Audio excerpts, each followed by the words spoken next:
Yeah, but yeah, let's get this party on the party road, which is right next to the Meehan High Road. So, is that a sentence? Party rock is in the house tonight.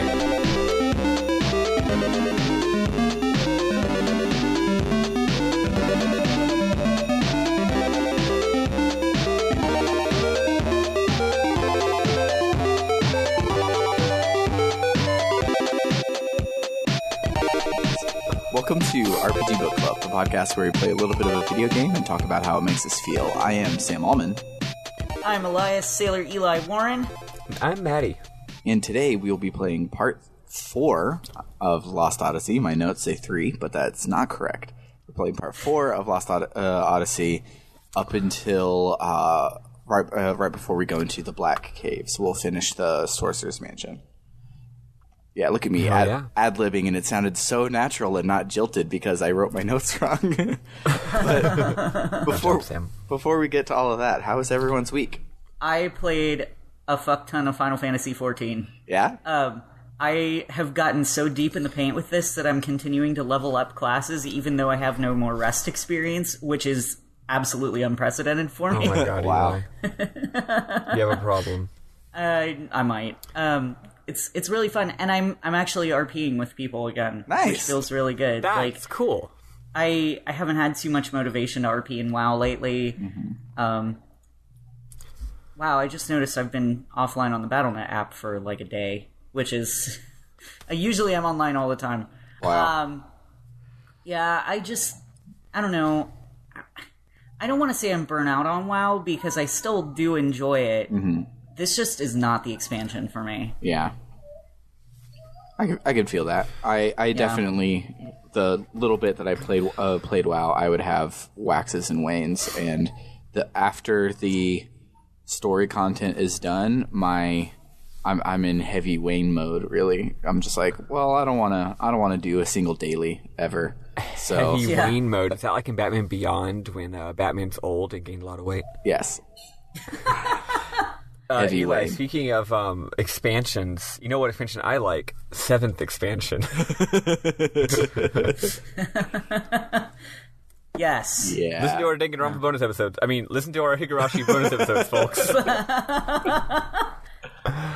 Yeah. Wow. Nice save there, Maddie. Yeah, good job. But yeah, that's all Maddie's been doing all week. Yeah, besides having 2 dates to the prom, she's... Yeah, so I actually had a weird and mostly awful week. Mm-hmm. So, I don't know, it was a lot. Thursday was my birthday, which is normally exciting. I'm 28. But it was just rough. It was a rough-ass birthday. A lot of things happened. Sam knows the tip of the iceberg, because I kind of bitched to Sam a little bit, but I didn't do all the bitching.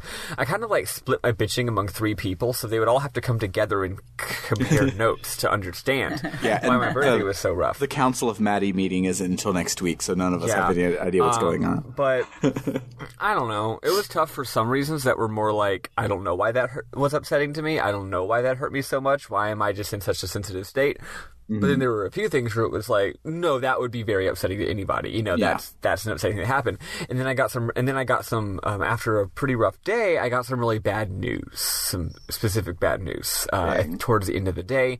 And that just fucking annihilated me. So I was recovering from that for like a day or two, and my emotions have recovered, but then I still had to think about what to do about the bad news I'd received, because it was a bad news that was going to require action on my part. So I'm still dealing with that, but I'm like feeling better about it. You know what I mean? Mm-hmm.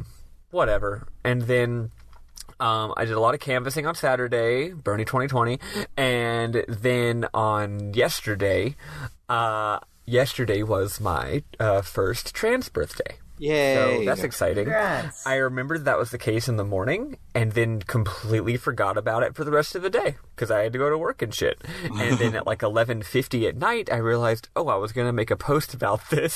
So then I made a mushy Twitter post, but it wasn't as mushy as I expected because I had about 5 minutes to write it. And most of that was spent looking up people's handles on Twitter so I could tag them. And that. Yeah, I don't know. That's me, I guess. A lot going on, weird emotions. It's stupid. Life is dumb, but it's also good. Yeah, life for all of its shittiness is kind of good sometimes. You might say it finds a way, as that one, as we all know, is the line from the movie. Yep, that's in a movie. Here's the thing. Normally, I'd be like, can we please reference a different line? We've been referencing the same line for 10 billion goddamn years. We all get it by now. But it is, it is a line that is said by the sexiest, the one good, the one attractive man. So yes. So I'm okay with it. Oh yeah, it got cold. It got beautiful weather here, and it went from 95 degrees to like 50 degrees down in Austin. Yeah, it was great. In like a day. Yeah. But my week was great. I played the shit out of Danganronpa, and yeah, you really did.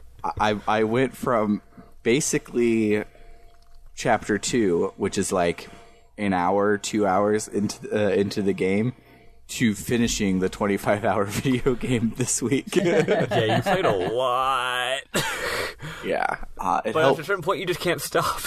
Yeah, like there was a time like mid chapter 3-ish where you get your first like, oh well, that's interesting sort of twist, and you're like, well then what else can you throw at me? I can take it, and then that's all I did. But yeah, let's listen to some Nobuo Uematsu music and talk about this game.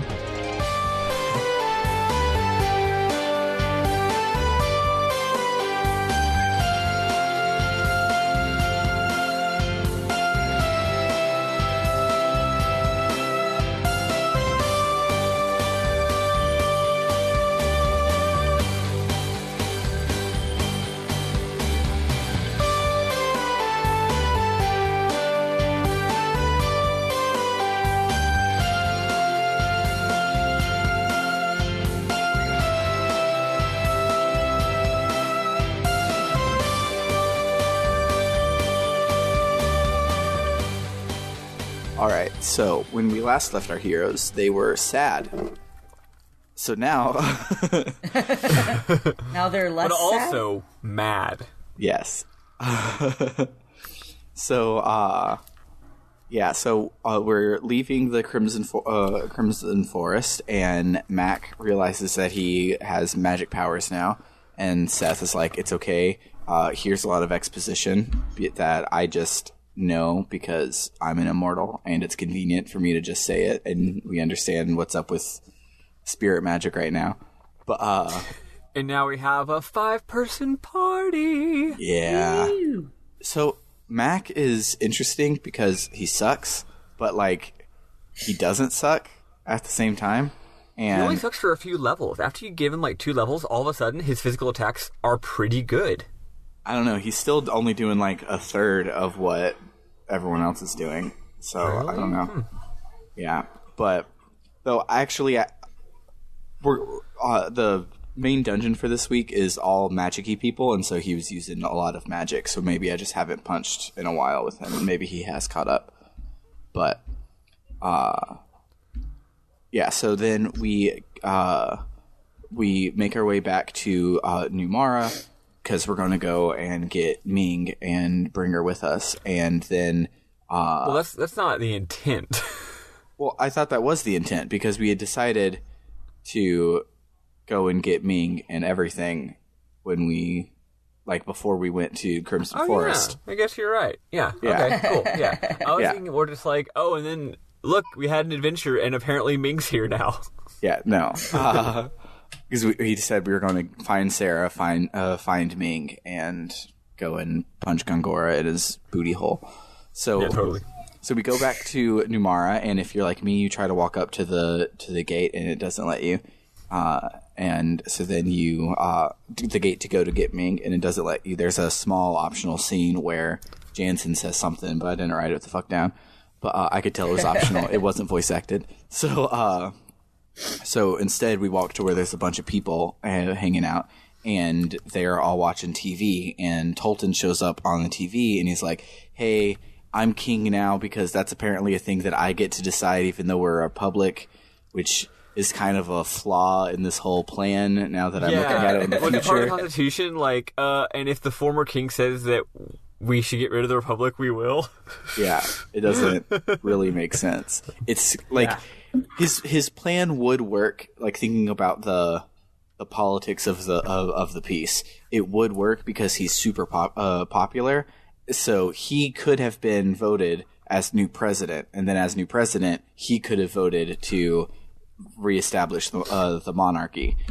But you don't just get to make a press conference. I actually think that it does actually make sense, just because the way politics, I mean, it's silly, but the way politics works is you can say something, and the only way that it doesn't happen is if someone opposes you and has the power to do so. Yeah. So he's like, "I'm king," and Gongora's like, "Yeah, you're king now," and I bet a lot of his other people in government are like, "Yeah, that's fine. We're fine with this." Mm-hmm. Like, you know, kind of like how that Joker in Venezuela was like, "Actually, I'm the president." And America was like, "Yeah, this is legit. He's definitely the real president, you guys. That's the real thing." But then it didn't work because he was a joker, and everyone was like, "Fuck you, no, you're not." But yeah, I mean, you can do that. There's not actually rules in politics, and everyone seemed like, "Yeah, we want to do the whole king thing again." Yeah. But it's weird, and so they're like, "Oh, and we need to do this because Numara is going to attack us." And then everyone in Numara is like, "What? We're all just stoned artists. What is this even talking about?" And then it cuts to a video that's from Jansen's point of view, where he's looking at the tanks. And he's like, "Oh, war is a tankless job. I guess they're driving to Ura or whatever." And so Seth is like, "God damn it, Jansen, you said you weren't working for Kakanis." And Jansen is like, "I literally knew nothing. I was going to take his money and ran as soon as he gave it to me. Like, I don't even know what's going on." And I think he says, "Look, I was just in it for the money," and they're like, "That doesn't help." Yeah, right. Yeah. I'm even less trustworthy than you thought I was. Right. No, don't worry, guys. I'm not an untrustworthy snake. I was just doing it for the money. And so Seth is like, "We should kill Jansen right here," and Chaim's like, no. If Gingor is watching, let him watch so he can shudder with fear as we close in on him, because Chaim is definitely gonna like Dexter kill. Chaim is so goddamn badass. He is full John Wick at this point. Yeah. I like that he's giving this like threatening statement while wearing gold cat ears. We're on episode 4 now, and we have yet to talk about this. I don't have any accessories, so I keep seeing it. Why don't you have accessories? See, in the movie in the if YouTube I do, video I'm watching, I don't know where they are. Where the menu is, but what? Yeah, in the YouTube video I'm watching, you're not using accessories? I'm using like the accessories to give me skills, but I'm not using the that's what it glasses. is. Those change your you just must not have you must not have used a dumb looking one while watching a cutscene yet. Yeah. You can explain it. Yeah, so I actually didn't know what this was at first. 'Cause I was like, why the fuck is he wearing cat ears? I mean, it's hilarious, but I don't get it. So you know how like in some games, like all your clothing items and weapon and stuff show up in cutscenes, and that's really cool. That's mostly seen as a thing that more modern games do because they can do more assets. Well, or like in Final Fantasy VII, even just your sword in combat, right? In this game, your outfit doesn't change, but your accessories do. Every single accessory shows up in combat, in gameplay and in cutscenes, and some of them just look fucking stupid. Yeah. If you equip goofy glasses on everybody, then during all the cutscenes, they're all wearing goofy glasses. Oh yeah, that's okay. That's why Seth was wearing a pair of shades. So I've maxed out all of my skills right now, and the only ones I'm working through are the status immunity ones, and all of those are earrings. So I've just thought that Kayam had earrings, just as part of this thing. Those big weird dangly earrings are the things you've got equipped. That's so funny. I never even noticed. Yeah. Because watching the thing. Watching the thing when I was finding it for Eli, like, people would have glasses, would have ears, would have funny things, and I thought it would be, like, in a more recent Square RPG, there's a whole separate menu clothing for option, accessories, and so you can give people glasses and stuff like that there. And that's what I thought that was, and I just didn't know where it was, or if it was or if, like, they were playing on a New Game Plus type thing that added it, or a DLC or something. I had no clue at all. Nope. Yeah, you just must have coincidentally never had anything super, like, noticeable, right? Yeah. And again, even during the scenes, like, from last week, right, where everyone's crying and hollering, like, they can be wearing stupid glasses or cat ears the entire scene. That's beautiful. Yeah. I now want to go and, like, find the funniest looking hilarious. one, so whenever I get out of battle, I switch back to my stupid looking one. I was very confused though. Like, when did this happen? Like, who gave him cat ears? What is going on? That's Why so does funny. Seth have- Kime's mourning, okay? He's going through a phase, okay? This is part of his he's- mourning process. Going through his silly cat ears phase. That's the fourth stage of grief, is wearing cat ears. becoming a cat girl. I mean, I did knew that. it. Yeah. So after his cat-eared vengeance, there's people around that recognize the kids from the video from Jansen because they were standing in front of him, and so they're like, "Oh, you guys must be the spies," and, like, start to throw rocks at him and stuff. And we're like, you know what? Fuck Ming. We can come back and get her later. We don't have to deal with this shit right now. Let's just leave. But as we go to leave, they roll out a fucking tank. And at first I was like, oh shit, Ura's already invading. But no, Kakanis is just the madman to use a tank against 3 people in the middle of town square. He did it, the absolute madman. He's fucking incredibly nuts. Which we get to see later, his nuts. But anyhow, I take back what I said earlier about my wrong opinion from my previous playthrough and from last week's playthrough. I actually do like Kakanis now. I don't know why I didn't like him before. He's great. He's so weird.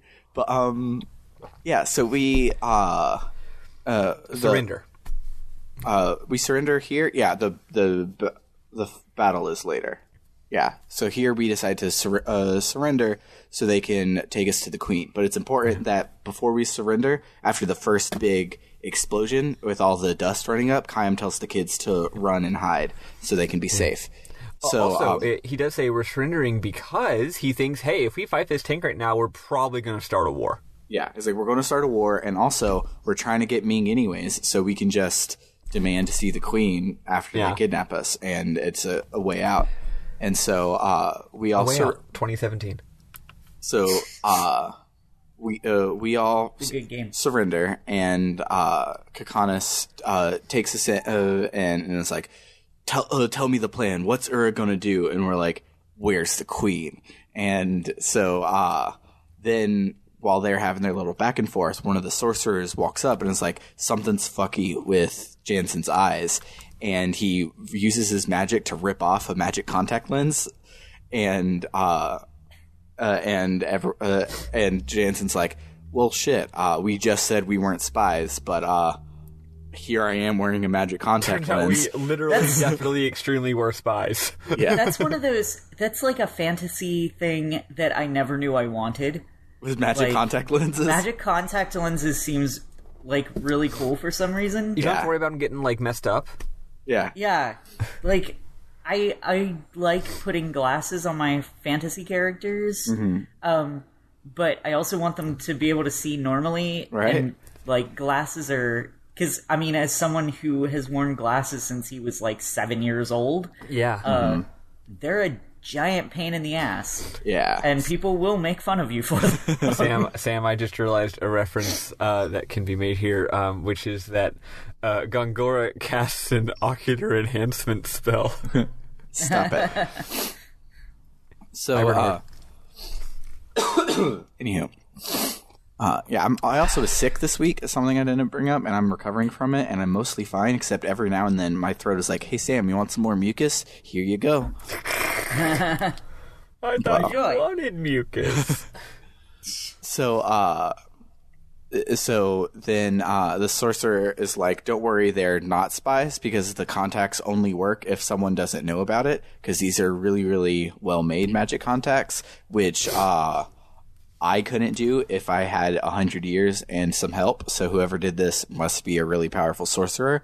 And it's like, and perhaps a really old one too. Yeah, and it's like, I wonder who that could be, because there's only one really powerful sorcerer that like Would you say that our created life out characters of are nothing. totally spies? No. They're Twitches, the magical knockoff of Totally Spies. So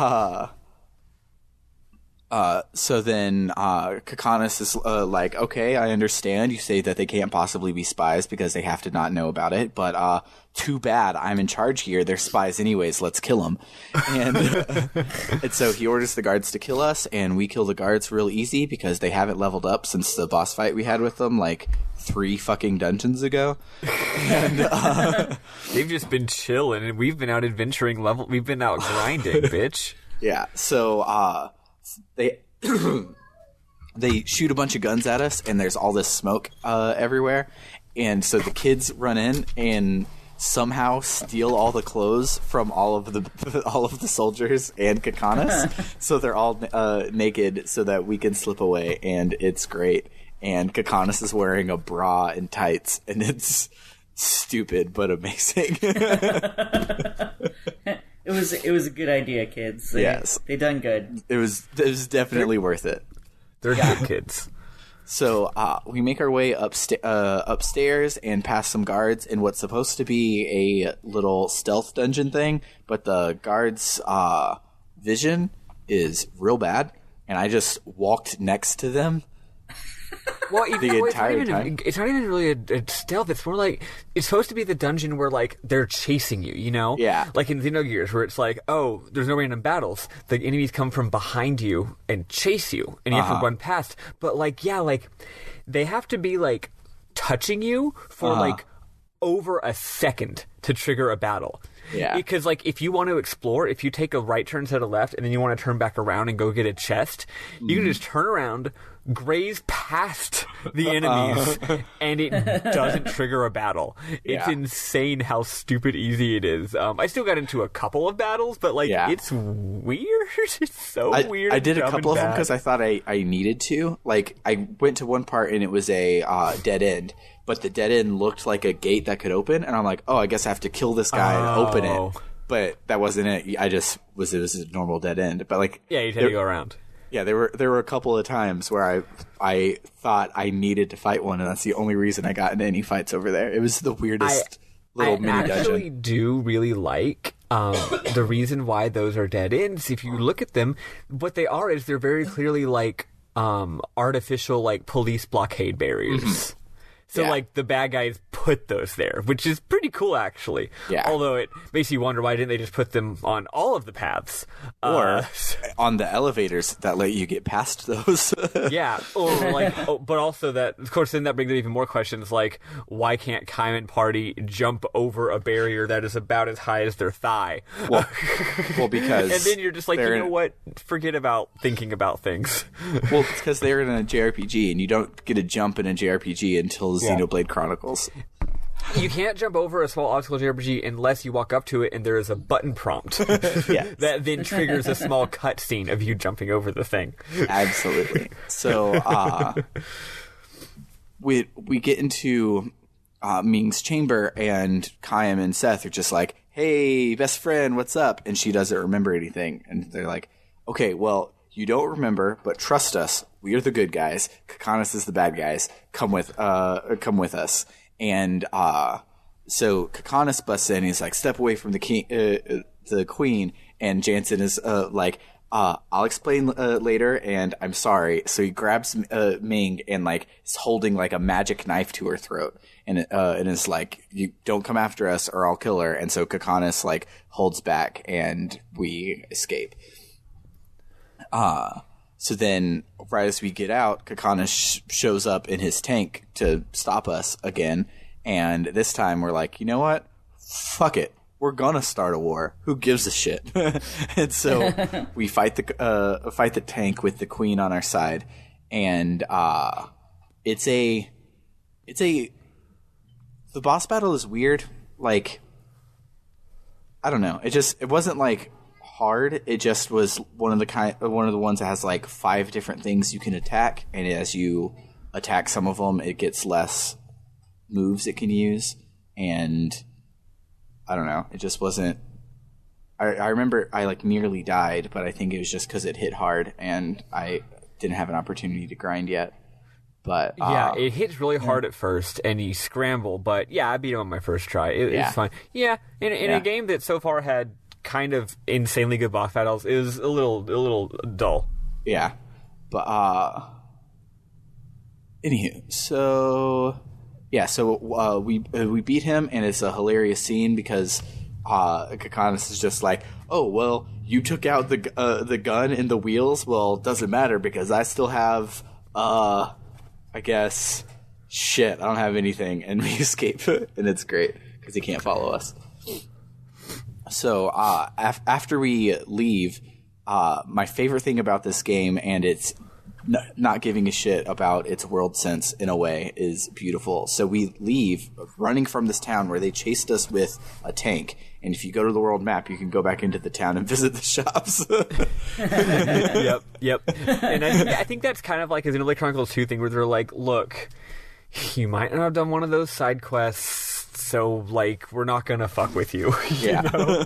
Even though they're like, this is stupid, but we don't really want you to not have a slot seed, you know? Yeah. So, where was I? So, Ming confirms that she hasn't started getting her memories back, but she knows that Kakanis is up to no good, and she trusts us because she has a feeling or something like that, so she's going to come with us. Yeah. And the kids refer to her as Aunt Ming, which means that even though Liram was literally squatting in some old busted-ass ruins, she apparently was loved even by the queen, so... Yeah, apparently they had a close relationship. Like they were she talks about Liram as if Liram's like her bud, which is really cool. Yeah, it's really cool about Liram's life in this town. But also, like, nepotism is bad, but fucking give your friend a house. Good God. Yeah. Well, it was her house out in the ruins was pretty nice. Maybe she'd like living out in the ruins. Maybe she's like a goth. Oh boy, there's a goth later in this chapter. Yeah, there is. Big titty goth GF. So, Seth remembers stuff from being a pirate, and she's like, wait, if I'm a pirate, I can just steal us a boat. That's literally all I've done my entire life. So let's go to the harbor and steal us a boat. And so we get to the harbor, and the little... they look like the people that were ripping off of Gungans from Final Fantasy X, but they don't. Yeah, they themselves don't rip off of Gungans, but they look like that race. And so Seth is like, "Oh, this is a beautiful ship. What can you tell me about it?" And he's like, "Oh, well, we found it. We found the engine is from this old fish we caught, and we don't know like how it even got there, but we got it working, and we're going to put it in Kakanis' flagship." And she's like, "Cool, that's mine, so I'm going to take it." And turns out it's okay to take it because it's my engine. The rest of the ship isn't, but the engine is, so it's mine. Yeah. So she takes it and boat get, which is super weird because as we established in episode 1, this game does not have a world map. It has a map screen from which you select your locations. However, once you get the boat, there's a world map. You are driving around on a plain old JRPG world map version of the world. And it's like, why not both? Like, why just choose from a list if, like, like you made it anyways. It's like the asset is there. Why don't we use it? And it's so like weird. really funny because usually the whole point of a vehicle is that world map that you've already been traveling on, now you can travel on it more easily. Like, Yeah. it's the power. It's kind of a power fantasy, right? It's like, this world map used to be a pain in the ass, but now I can ride over the rivers, and I'm on a black chocobo, so I can run over the mountains. Or I can fly over things that used to be dangerous. Or I have a canoe, so now I can go up the rivers that used to be a barrier to me. But it's like... I'm not going to get random encounters. Yeah, and- but now it's like, well, no, I'm on a boat, and I can use that to have the freedom to travel around a world map that didn't exist until I got the boat. Yeah, it's so weird. So I could have just... It's not actually power fantasy, it's more like, now you have to do this. Yes. On the other hand, the boat is cool as motherfuck, and it can jump. My favorite thing about its jump, The though, boat can jump. my favorite thing about its jump is they didn't animate a splashdown. So it jumps up out of the water, and it has water trails following it up, and then it lands back in the water, and it just you see the model of the plunks down. You see the model of the boat go a little bit underneath the plane of the water, and then come back up, and that's it. It's like there's no splashdown. It's the weirdest looking thing. And there's but not I even like love an it. animation showing like how it jumps. No. It's like when you like get, it's like when someone does a video, quote unquote, of their computer screen where they're highlighting an image in Photoshop and moving it like to make Yes. it do a jump. You know what I mean? Like it's just going whoop, going up and then down. Also, there's no reason for it to jump. And as far as I can, there are some interesting set pieces involving the boat later in the game, but I don't think you ever have to jump. So Yeah. I think it's just there for fun because it's cool that a boat can jump. Yeah. Maybe there's no splash animation because it's trying for the Olympics, and so it's trying to get the least splash possible. Yeah. It's It's doing a beautiful controlled swan dive. Yeah. Yeah, exactly. So yeah, we land at the place where it pointed us. I don't know if it's the only place to land because I knew we had a lot to play, and I was like, I can't go explore a whole world map today. But, I'll fill you in on that later at the end of the episode. yeah. I can briefly summarize what you can do there. Cool. So It's only a little bit. So we land at the place, and everyone's like, "Wow, boats are so cool," and or "I'm sick because boats are not cool." And Seth isn't joining in, so we turn around, and she's Wait, looking. there's a very important scene before this point, Sam. There's a very important scene. Unless you never saw it, did you ever press the button to go to the bridge? No, I did not. Oh, fuck. Yeah, so this week has 2 optional cutscenes, and if I'd known that you were going to miss it, I would have taken more notes about it. Okay, so, kind of really important. It's weird. So when they give you a tutorial on the boat, and they're like, you can press right bumper to go inside the boat. And first of all, you're like, oh yeah, the right bumper is a button that exists. This being an RPG, you've never hit anything more than joystick A, B, Y, and X to right run. trigger. And X to run, of course. But most RPGs, don't really use the whole controller exactly, and this game is no exception. So you're like, oh, right bumper. Anyway, when you press right bumper to go to the ship, first of all, it's not like some games where you can like run around the ship and it's beautiful. It's like there's the bridge and there's a tiny little deck area, and that's it. There's nothing to do. You can talk to characters, but yeah, there's a pretty lengthy cutscene where the characters actually talk a pretty good bit about like backstory stuff. Yeah, and I guess I should have taken notes on it. Did they put that one in the movie, Eli? Was there a cutscene on a boat at all? No, I don't think Okay. so. Well, in this cutscene, they explain what the characters I'm pretty sure already knew, but they hadn't properly explained it to us, which is that there weren't 4 immortals, there were 5. Right? Oh. Gongora is one of the 5 immortals. Oh. Oh no. Okay, they did talk about that. Oh. Yeah, so all last week you kept saying, Sam, there's 4 immortals, and they actually kind of, like, Kaim's badass line about how if he won't die, will make Vision reborn, that only makes sense if he's immortal, right? I think the game may have just kind of forgotten that you have to explain things to us so that the characters know it, but the characters know. But anyway, they chat, and they're like, yeah, and so here's the whole backstory. It's like, all of us came to Earth from another dimension. Oh. We're all like scientists or explorers or something. All 5 of us were friends in another dimension, and we all came to Earth for some reason. And that's why we're immortal, because we're from another dimension. Maybe time flows differently or something. Like, I don't think they were immortal in their home dimension. And we all came here we made a 1,000-year agreement that we were all going to go for this planet, to go to Earth for 1,000 years or maybe more, I don't know. And we were all going to Earth for some important reason, or not Earth, we had some very important reason to go on this journey. But of course I don't remember what it was.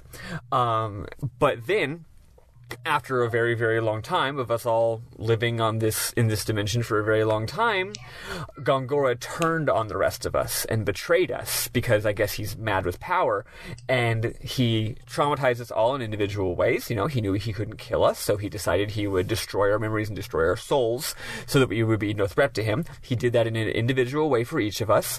And by doing that, he can now fulfill whatever his goal is. And considering how big of a deal it is to have traumatized us so much, and to considering how powerful he is, his plan must be nothing less than complete global world domination, or just world destruction, or something really, really bad.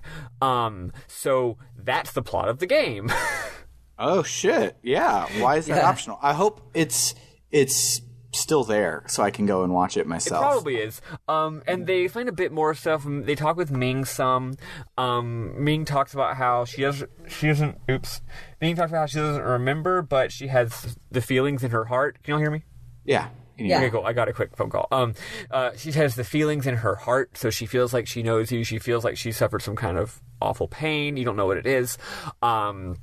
Maybe there's more here too. I don't know. That's basically it. The kids talk about how Seth is so fucking cool because she's a pirate, and they can't get over how cool Seth is, and they decide that, and especially Cook. Cook is like, oh, I always like to read book. I think that's in this scene, right? No, that's the next scene, because I have that. That's the next scene. Oh, you've already read this part. Okay, never mind then. So this part's already part of it. You already know this part. There's another optional scene. Okay. That I got first, which is weird. It makes more sense to come after. If you, I will share it now since we're talking about it. If you turn your boat the goddamn around, and you try to go back to Numara, you can't go back to Numara, or maybe you actually can. But if you try to go for a second, what'll happen is, remember when we were at the weird ruins, and at one point of the ruins there was what seemed to be a giant monster that had been turned to stone? Yes. And they don't comment on it at all? Yes. Yeah. Well, you see that from the shore, and Ming starts getting memory trauma flashbacks. Oh. And they're like, what the fuck is that? And I don't think she remembers, but Seth is like, oh, didn't that thing attack Numara many years ago, or something like that? And Ming's like, it's too painful, and I think it's a pretty short scene. I don't remember exactly. I hope I'm not spoiling anything that with knowledge of the future that I already know, but I think it's implied something that, this thing probably had destroyed the fuck out of the city, and Ming probably turned it to stone with her powerful magic, and that probably was what traumatized her. Something like that. Okay. That's Cool. the other optional scene, and there's more stuff about Ming and her feelings. There we go. Now we're all caught up. Cool. So then, when we land, everyone's having happy fun times about the boat, but Seth isn't there, so we turn over, and she's looking at part of the engine on the boat and crying, and then she looks up to the sky and remembers Said. Yeah. Because if it has to do with her boat, and his name is Said, he's the Sid of this game. And no, he absolutely is the Sid of this game. It's not even subtle. Yeah, this is a Final Fantasy game. and Gooch was like, all right, and then Sid could show up and hey, we don't own Sid anymore. Did I say Sid? I said Said. It's totally different. It's totally different. So, I said dis. I'm from someplace far away. Yes, that'll do. Yes. So she then dreams a dream, and this one, you get to read the dream, and it's from Seth and not from Kaim, which is awesome. Because I don't know if there are more that do that, but none of them so far have done that. I will just give you a brief spoiler. There's one more. There's Seth Part 2. Okay. So so this dream, she remembers her bird companion that she met because for about 100 of her 1,000 years, she had been going around being a Robin Hood style pirate, where she was just fucking up bad people and wanted all the freedom and stuff, but she wasn't like the rape and pillage sort of pirate. But because she was all about freedom, she never really stopped the rape and pillage sort of pirates. But the rape and pillage sort of pirates hated her because she was a girl and couldn't die. So they frequently would like kidnap her and torture her and try to kill her. And then she'd just wake up in a dirt grave a couple days later, shrug it off and keep going about her business. But so they capture her and they're like, and she's like, all right, get it over with, torture me. And they're like, no, since we can't kill you, we're just going to lock you up in this cave forever. And you'll just keep starving, but you won't die. So fuck you. And they leave her a lantern that's only like half full of oil so that when she has to watch it, her only hope die out, and then she'll be in the complete darkness forever. And it's really fucked up. And so she's locked in there for a super long time. And then she like hears this bird called Aneria. She is what she says its name is. Near Automata? Yes. And so the bird comes in and she's like, oh, you're one of the white-winged eagles or whatever that live for a 1,000 years and only live alone. And the bird's like, we live alone because there's no mates left. And so, like, we have to. We don't want to, but we have to. And Seth is like, that sounds super sad and lonely. Do you want a companion? And the bird's like, fuck yeah. And the bird uses its magical bird chompers to chomp off the chains, and then they escape together. And it was a really, really good dream. One of the best. And Hey, Sam, what do you think is going to happen to that bird? It's not there now, so it's probably Seth's trauma. Yeah, given the way that most of these stories have gone, yeah. That's not a spoiler, I don't remember, but yeah, I'm pretty sure part 2 is like, and then something sad happened. Yeah, this dream ending on a happy note is probably a fake. There is a Seth's dream part 2. Yeah. So after her dream, she's crying, and the kids ask what's wrong, and she says it's because of something she regrets, and that's it. So then we are going to get part 2 next week, by the way. You don't have to wait. You don't have to wait that long. Cool. So, I'm pretty sure I remember that. So then we make our way to Tosca Village, and as soon as we walk in, everyone's like, "Holy shit, it's Kaim! Hey, welcome back, Kaim!" And Kaim's like, I really wish I had my fucking memories because I don't understand the shit that's going on. But when we get to the inn, we meet up with the innkeeper who was 7 back when Kaim saved their whole village, and he's like a middle-aged man now. And they catch up for a little bit, and I don't know if Kaim and Seth are just being smooth and saying, wow, look how much you've grown and those sorts of things, or if they're just like, go along with it. No, we don't remember anything. At this point they have actually gotten. I think that they actually do kind of remember this. Yeah. That was what I got out of it. It didn't seem like they were just. Oh no, I was just saying it didn't seem like they were just kind of like you do with little kids when you don't know what the hell they're talking about, but you act like you do because you're trying to show interest and care about them. I don't know what's going on. You have an almost 3-year-old too. Believe it. Every single day, and she started doing a thing where like she'll get nervous if she wants to ask us something, and so instead of just being like, "Hey, Dad, can I do blah blah blah?" she'll just be like, "Hey, I want to do the, and I'm just like, I can't. You have to speak up and you have to finish your thought. Those are the only 2 requirements. Yes. But, yes. Sorry. No, I think that after his big moment last week, I think that was like Kaim's big moment. Like, I don't think all of memories came flooding back, but if you notice, all this week, like, he's really come alive emotionally. Like, he's not the stoic he was in the previous weeks. Like, he gets mad, he gets happy, he jumps to action. He's like way more of a regular hero. He feels like more of a complete human being than he did before. Very notably, I think.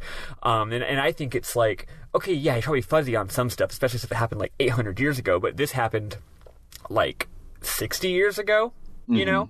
So I think it's like, yeah, he probably remembers hanging out here and that he probably saved some people and he probably remembers that guy's face. Like, that's what I think. Yeah, it didn't clarify. It left it up to interpretation, and yeah, so it's pretty vague about it. Me being cynical, I was like, nah, they're just being like, oh, hey, you, how's it going, squirt? No, I got it. It's not because of the trauma. It's just that, look, I'll meet someone at a party, and then I'll meet them like 4 more times over the course of the next few months because we're always going to the same events, and I'm still like, hey, you. So, hey, you know, there, buckaroo. I didn't even need to get traumatized by a wizard, so maybe I'm just, is bad with names. Yes. So, he's just a regular dumbass. Yeah. So, also this guy's name is Tulti, which, like, I'm going to go on this rant every single time it comes up, but if you are naming important characters in anything, they should all not have the same first letter if you can get it. And if they have to share the same first letter, pronounce that first letter way differently if possible, and make them way different lengths. Don't name a character Tolton and Tulti. Don't do it. Yeah. It's stupid. It's so stupid. But yeah, so Tulti tells us that if we want to go to Gotza, we need to go through the Black Cave, but that cave is blocked with magic from the sorceress who moved into Kym and Sarah's old house. The last place I want to go is to Goatsy. Right? Oh, we should explain that. We're trying to go back to Ura because all the bad shit's happening in Ura, and they're like, we should go back there and fuck up Gongora, but we can't go back the regular way for reasons, political reasons, I guess. So we're going to go the back way. We're going to go... That was actually one thing I did explore. If you try to go the long way around and go to Ura, there are whirlpools you can't get past. So you need to spruce up your ship to get through the whirlpools. And Gotza is supposedly super techno-marvelous, and so they'll probably have one. It's actually neat. You know how in some games you'll go outside the designated play area and all that'll happen is there'll be a little text box and the hero goes, I shouldn't go that way. And then he turns around. In this, there's a whole FMV cutscene of the ship almost being destroyed by insane twisters and hurricanes. And then at the end, they're like, well, we can't go that way. But yeah, we're also going to go to, though, because it's like, yeah, like, we're going to go kill Gongora. We're there for personal reasons. The political stuff's important, but we just know that the political stuff is just a means to whatever his own evil villain ends are.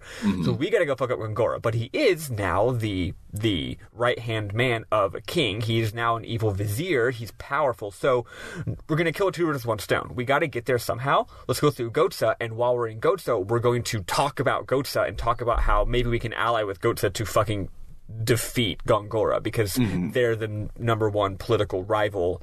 They're the other world superpower, right? So maybe Gotza can help us. Now that we killed all of the wolfmen in the opening cutscene, Gotza are the only ones left. Those guys were Kintians. I know, but we killed them all, so they're not our rival anymore. Kint, the official not appearing in this game country. Yes. So,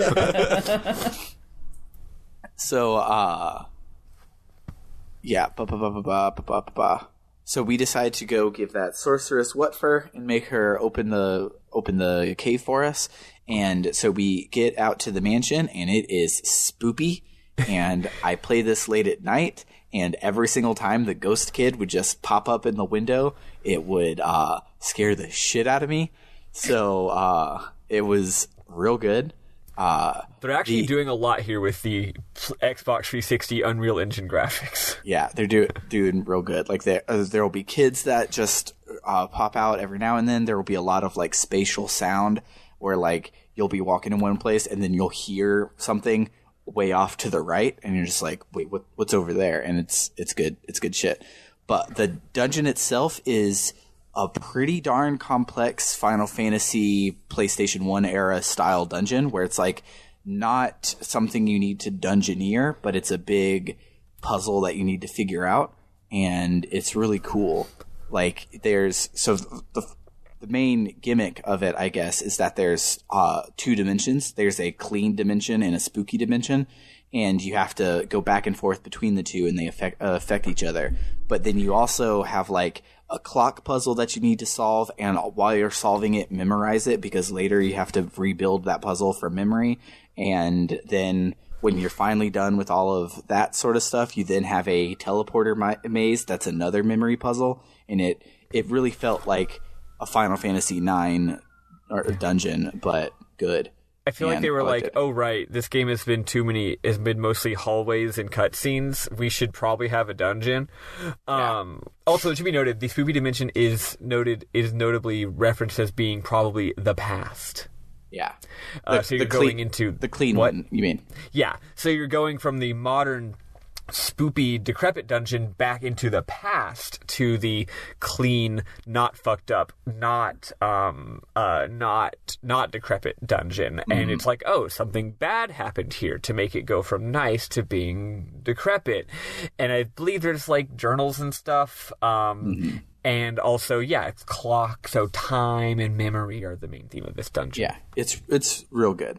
But the mobs here are bullshit. So they show up in fucking 5 goddamn at a time, and you have 5 people in your party, and the fucking 5 of them that show up all can cast Petrify on their first turn, which means you have 3 turns to hope they don't cast it again, because if you petrify someone that's been that has started the petrification, they instantly go Petrify. And so it's real hard and real bullshit, and this game is smart, where if I get Petrify on me, I can't equip the anti-Petrify accessory and make it go away. It only prevents the onset, it doesn't heal it. So it's like the game is well programmed, but fuck them, because it's not what I wanted. Yeah, you wanted to cheese it. I wanted to cheese it, and they show up forever, and they die so slowly, and I didn't have to grind because I got lost in the dungeon, because it loops back in on itself so much. But it took me a whole hot minute to like be able to deal with the mobs in the dungeon. They were bullshit. They were hard. It was annoying, and then they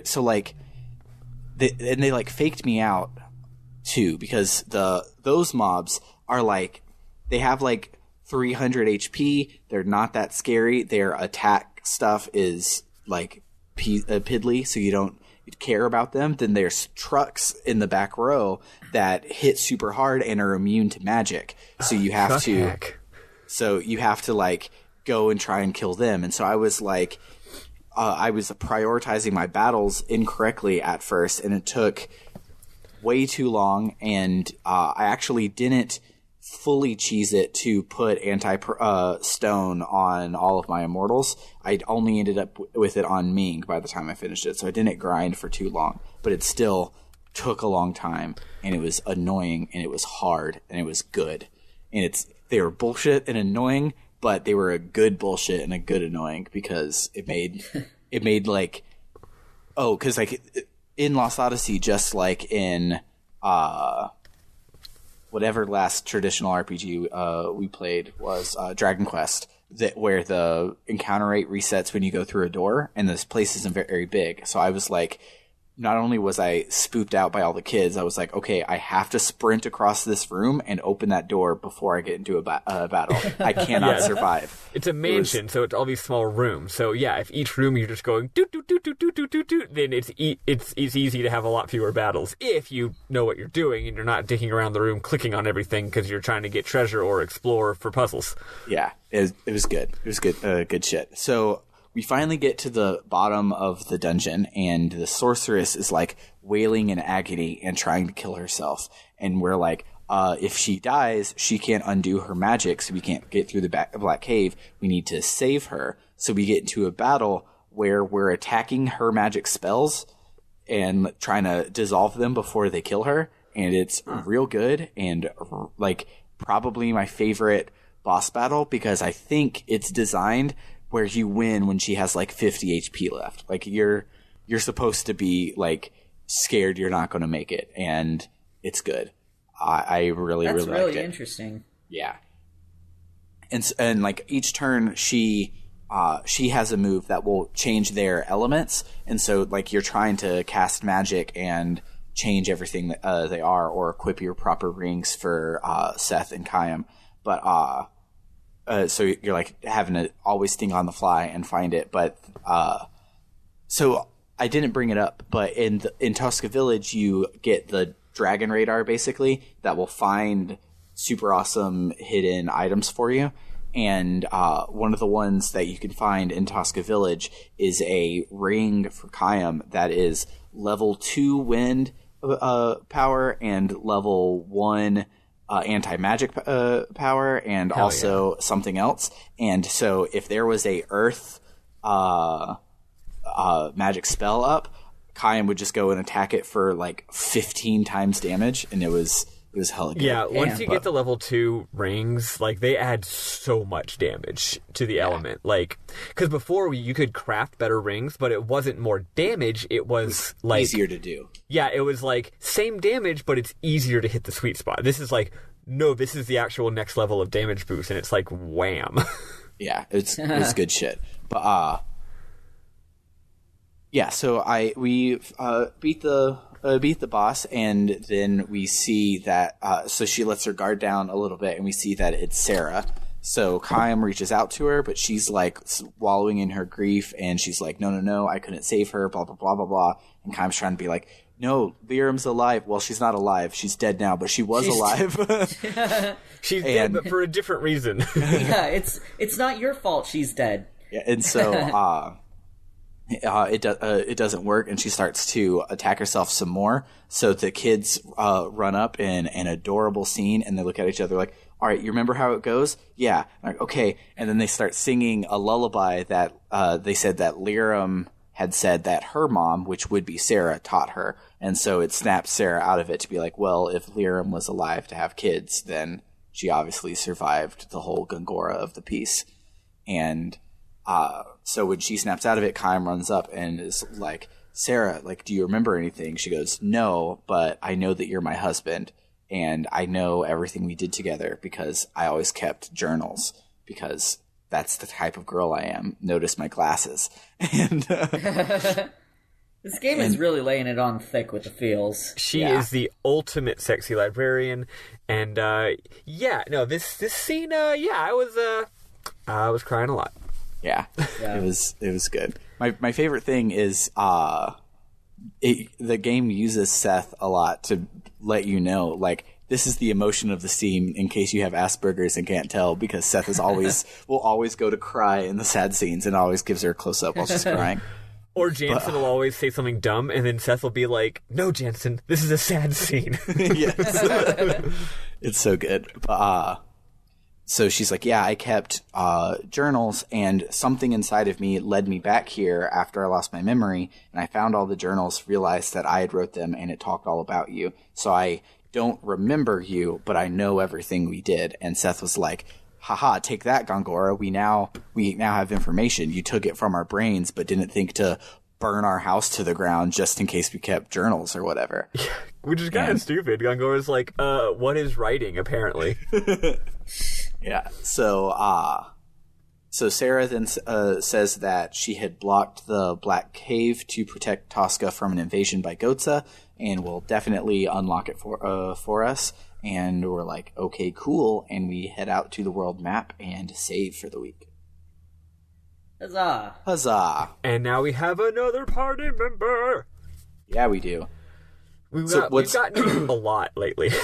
Yeah, and so what's now interesting about the battle system is you have a 5-person party on the field, but now that you have 4 immortals, you want to use them all, but you have to use a mortal to get new skills for everybody. So it's like, do I want everyone to team up and just take things from Jansen, or do I want to have one person working on Jansen and one person working on Mac, and then also I need Cook because she's my healer.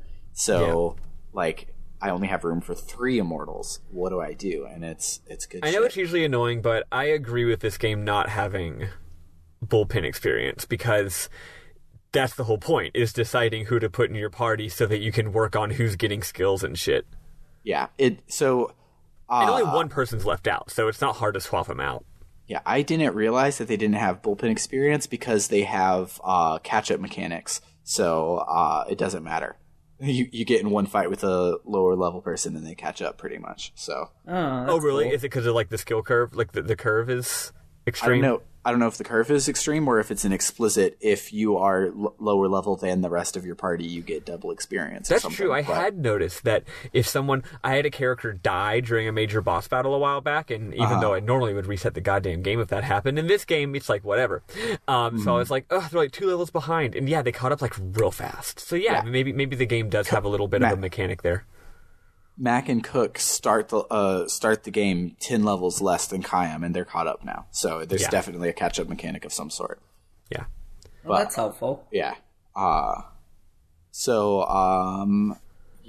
Let's listen to probably the kids singing because it's great, and then we'll talk about our memorable moments. All right. Eli, take us away. What are some of your memorable moments? I really liked this week in general. Jansen continues to be my problematic favorite, but Cook is my not problematic favorite. Yes.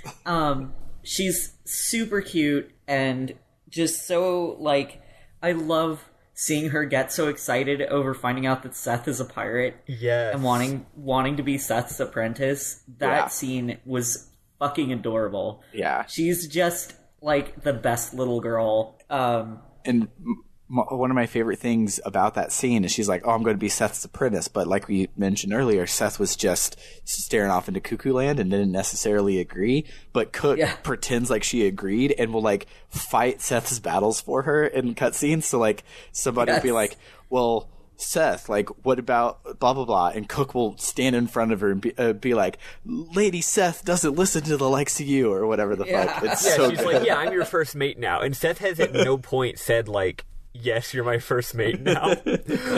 But she also didn't say no. Exactly.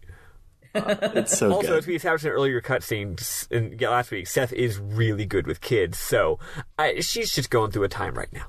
Yeah. Yeah. It's so good. Any others, Eli? No, those are the main ones. I really like those characters. I think they're great. Yeah, they're spectacular. So, speaking of the kids, so one I had is when everyone accuses you of being spies. This is another thing that shows that Kayam is growing up and feeling feelings and stuff, because they start throwing rocks at the group, and Kayam doesn't, like, draw his sword to fight people. He grabs the kids and holds them under his arms to protect them from the rocks. And he stands in front of them. Yeah. Like, he immediately is like grandpa mode, you know? Yeah. Like, I'm a parent. This is my responsibility. Like, it's, oh man, yeah. You can you can literally like see his brain and his emotions working at like a higher level than they were in the previous episodes. Yeah. Because he's not just this dead husk who only knows how to hit things. Yeah, it's so good, man. And then there was one more that, of course, it's a Jansen line because 90% of all memorable moments in this game are Jansen lines. But when the I know tank what line you're gonna say. when the tank shows up, they're like, well, we have the queen on our side, or something like that. So we have the element of surprise. And Jansen says, I say we surprise them by running away. Yeah. That's a good one. It's so good. But those are the only two I jotted down. What about you, Maddie? All right. I've got a couple little ones. When you're first watching the big Tolton speech, Cook looks at Mac and she goes, Mac, do you understand what's happening? And Matt goes, there were a lot of words I heard in my history class. Yes. So good. Also, one funny thing is, I think it's a little funny given if I were a lib and want to comparing everything in our current political situation to fucking Harry Potter or shit, I would probably draw the parallel that Tolton announces that he is now the 45th king of Ura, which is funny. I noticed that. Yep. And he's also played by Adam Driver. He really is giving off serious Adam Driver vibes. He's got that weird nose, like extremely sexy but weird. Which, as we've discussed, all truly sexy people are actually a little weird looking. Right? If you're not a little weird looking, you're just boring. But anyway, he's like 45, and Jensen's like, "Oh, 45. Thanks for clearing that up. I thought you were 44." And then what is that? When we're looking at the big stonified monster, Cook and Mac are very impressed. They're like, "Wow, you turned that thing to stone? Holy shit!" Just to piggyback off Eli, I also love how Cook and Mac's relationship. I like how they're not twins. Yeah. Because this trope usually involves twins, like Palom and Porum. Like, Cook is distinctly the older sister. And, like, they're both dumb kids, but Cook is, like, a little older. She's thinking for herself. She's got ideas and hopes and dreams about the future. And Mac is just like, "Duh, I'm a kid. I want some chocolate." You know what I mean? And I think it's a really good dynamic. What's another one? Where is it? Here we go. When you're having the scene in the one that the big important one that y'all missed, Keim's having a lot of emotions, and he gets really mad or sad or something, and Jansen goes, "Wow, you're like saying more than one word since you got your memory back," which is really good. Yes. And then the final thing is, where is it? The facial animations just continue to be really good, again, especially with Keim. Like, there's so many emotions on his face. And my favorite moment for Keim is when you get, when you finally finish the fight with Sarah, and she's on the ground, and you finally defeated the bad demons or whatever.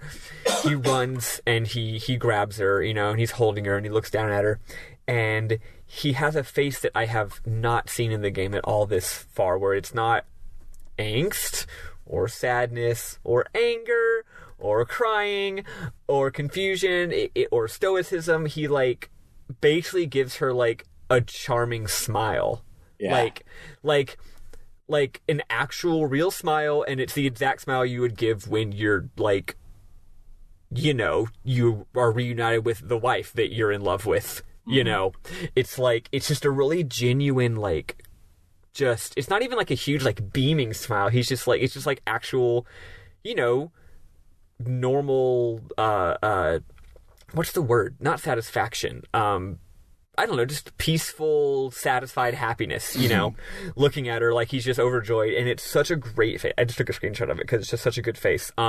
Also, like, we've joked about him being Keanu, but like, honestly, like, how people joke about Keanu being like a bad actor, but actually he's a great actor? I feel like the first disc was like this character was the stereotype of Keanu Reeves, whereas this disc he's like actual Keanu Reeves. Like, the more he actually acts and emotes, the more I'm like, no, he really is just Keanu Reeves. Like, it's amazing how much that is who this character is. But yeah, I love Keim.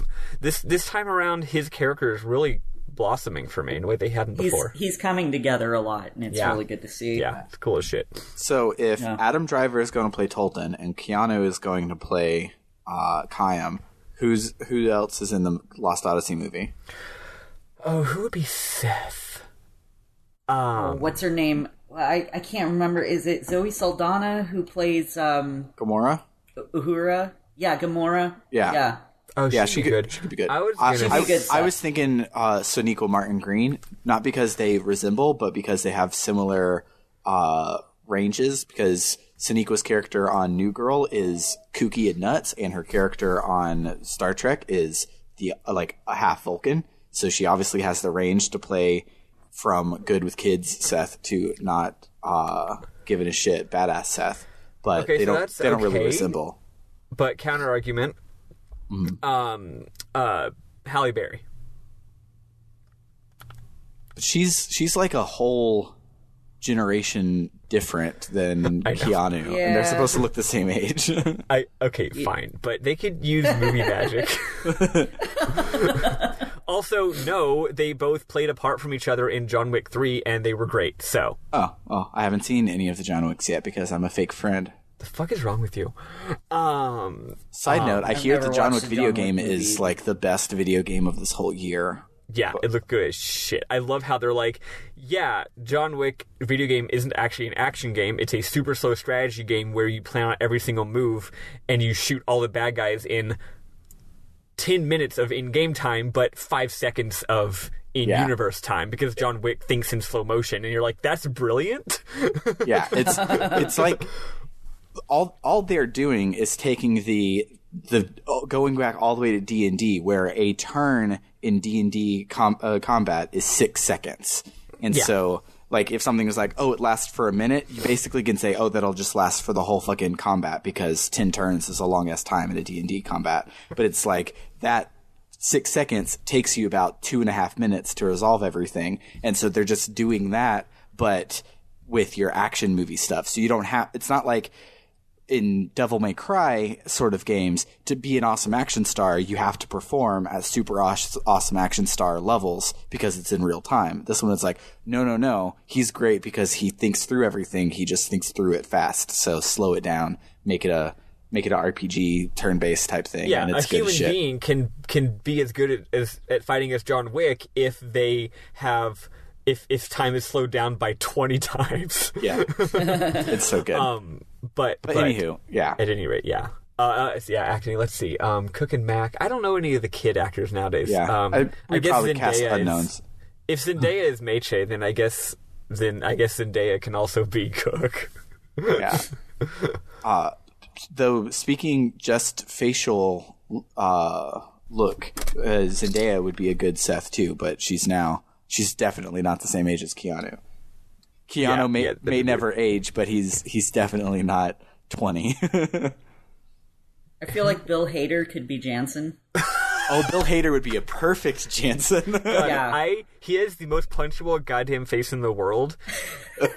But yet, like, no, I fucking love him. He's adore Bill Hader. Goddamn He's hysterical. so good. And he's the perfect Jensen. He's so good. Good call. Good Thank you. call. And then he's a relative unknown, but in the Sword of Shannara television show, the guy that played Al-Anon is literal perfect Gongora, and I'm going to get a picture and toss it in because I know neither of you have seen that. Well, I believe you. Nope. I trust your judgment. Yeah, he's like... Or just get Guy Fieri. No. Dropping it. Just picturing Guy Fieri's Gongora. Yeah, I just threw it in the chat so you can see the guy. That's good. Yeah, you're I'm right. gonna have to go with Guy Fieri. You have to make him a little less hot, but yes. Yeah. Okay, that's a better pick. Yeah. Yeah. Yeah, he would be perfect. But yeah, those are all the main. Well, I guess Ming and Sarah, but basically just pick whoever's hottest. Go for them because I don't know their characters enough to base off personality. They're just hot. So Sarah is definitely a big titty goth GF. But yeah, Wife, so I guess. True. So that will do it for the week.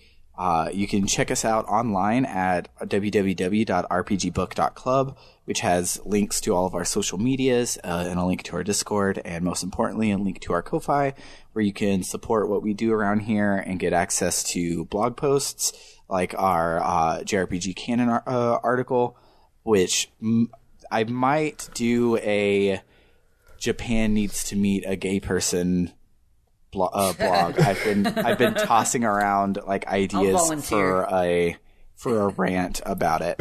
So He is the ambassador to Japan from the gays. yes. And so it might be that one. It might be Skies of Arcadia. It might just be something else that I like, maybe an atelier or something. I don't know, but there should be an article up before the end of the month. And we just gotta send some of them quilt baggers over to Japan. And for those of you who don't know, quilt bag is another acronym for LGBT. that's cute. I didn't know that. Yeah. It's like queer, uncertain, intersex, lesbian, transgender, bisexual, asexual, gay. Cool bag. I like how gay is last. I approve of that one. Yeah. But yes, use quilt bag in your daily lexicon. Yeah. Yeah, so you can look forward to a quilt bag article on so it'll be that one or another JRPG canon. I don't know, but I try to do one a month, and I'm running out of month, so I need to write something. But you also get to vote on our next game, which will probably be announcing the voting period soon. It's not like right now because this game was originally 13 episodes long, but as of today, we've already made up the ground on one of those episodes. So we'll see, but we'll probably announce it like next week after, something like that. And if you go to our Ko-Fi and support us, you can vote on it. But other than that, I think we're about done here. So for RPG Book Club, I have been Sam Allman. I've been Elias. We should say where we're playing to the end of the disc. I keep forgetting to put this in my frickin' notes, and this has been a problem every single time. I'm doing it right now for next week's As usual, notes. playing into the disc, you will get you can save your game on the disc change screen. I love that. It's like, especially because we don't actually know if that's going to be the end of like an arc or not. It could just be the goddamn middle, but I kind of like it. It's just like, no, we're saving on the disc change screen, whatever's happening. Yeah. And one thing I love about it is the disc change screen this last time was not the end of a chapter. It was right in the middle of the chapter. It just was where you needed a fucking break. And it's like, look, we could make you more sad, but we're not going to. We're going to let you change the discs, maybe come back next week, and then you can go back to Numara. And when you come back after the disc change, you literally have to walk out of the dungeon that you had walked into in the previous disc. Yeah, it's wild, but it's good. So, for RPG Book Club, I have been Sam Allman. I'm Elias Sailor Eli Warren. And I'm Maddie. Toodaloo! Bye, bitches. love you.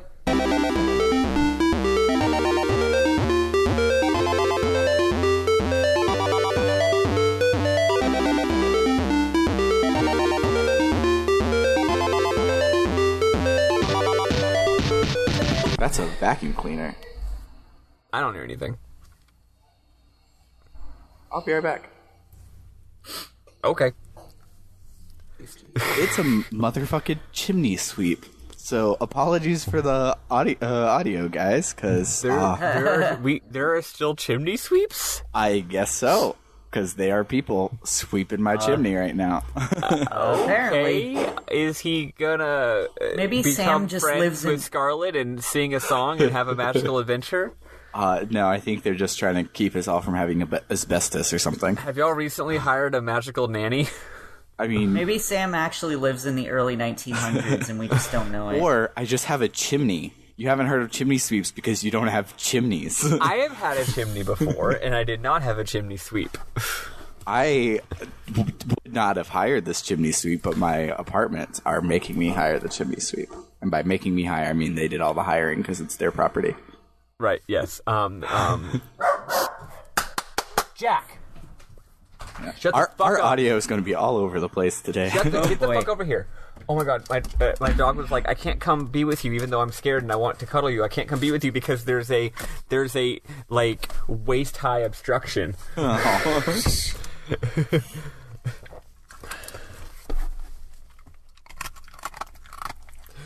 Fuck, what are you eating? Fuck you. Fuck you. Stop eating that. Stop that. Fuck you.